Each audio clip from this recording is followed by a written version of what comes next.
संख्याओं का वर्गमूल एक दिलचस्प पहेली। Square root of a number, a riddle. दोस्तों, इस नए वीडियो में आपका स्वागत है। इस वीडियो में हम संख्याओं के वर्गमूल से जुड़ी एक दिलचस्प पहेली को सुलझाएंगे। इस दरवाजे को देखिए, इस पर एक ताला लगा है जिसके ऊपर 784 लिखा है। हमें 4 चाबियां दी गई हैं।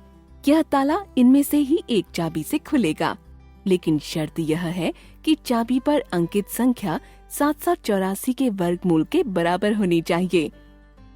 क्या आप बता सकते हैं कि स्क्रीन पर दी गई चाबियों में से कौन सी चाबी से यह ताला खुलेगा?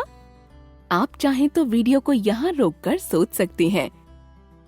यहाँ हमें 784 का वर्गमूल ज्ञात करना है, यानी कि हमें एक ऐसी संख्या p ज्ञात करनी है जिसका वर्ग 784 हो। यहाँ हम देख सकते हैं कि संख्या 784 एक सम संख्या है, जिसका मतलब है कि p भी एक सम संख्या होगी, क्योंकि सम संख्याओं का वर्ग हमेशा एक सम संख्या होती है और विषम संख्या का वर्ग हमेशा विषम। और क्योंकि संख्या 29 एक विषम संख्या है, इसलिए 29 संख्या वाली चाबी से यह ताला नहीं खुलेगा।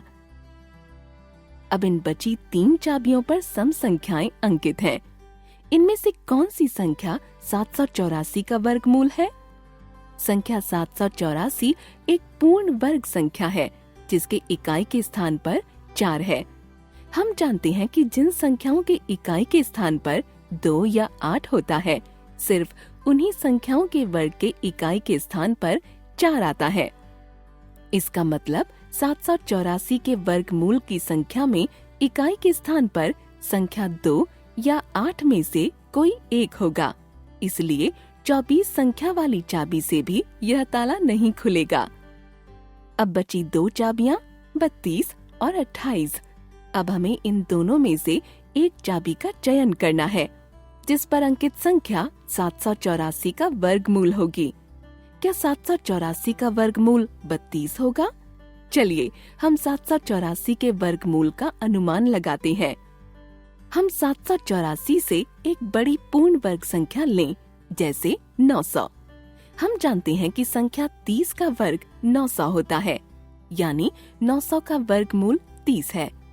क्योंकि 32 30 से बड़ा है, तो 32 का वर्ग 30 के वर्ग से बड़ा होगा, यानी 32 का वर्ग संख्या 784 के बराबर नहीं होगा, बल्कि उससे बड़ा होगा।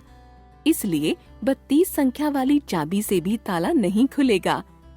अब हमारे पास 28 संख्या वाली चाबी ही बची है जिससे यह ताला खुलेगा, क्योंकि 784 का वर्गमूल 28 है। अतः सही चाबी होगी संख्या 28 वाली चाबी। तो इस वीडियो में हमने संख्याओं के वर्गमूल से जुड़ी एक दिलचस्प पहेली सुलझाई।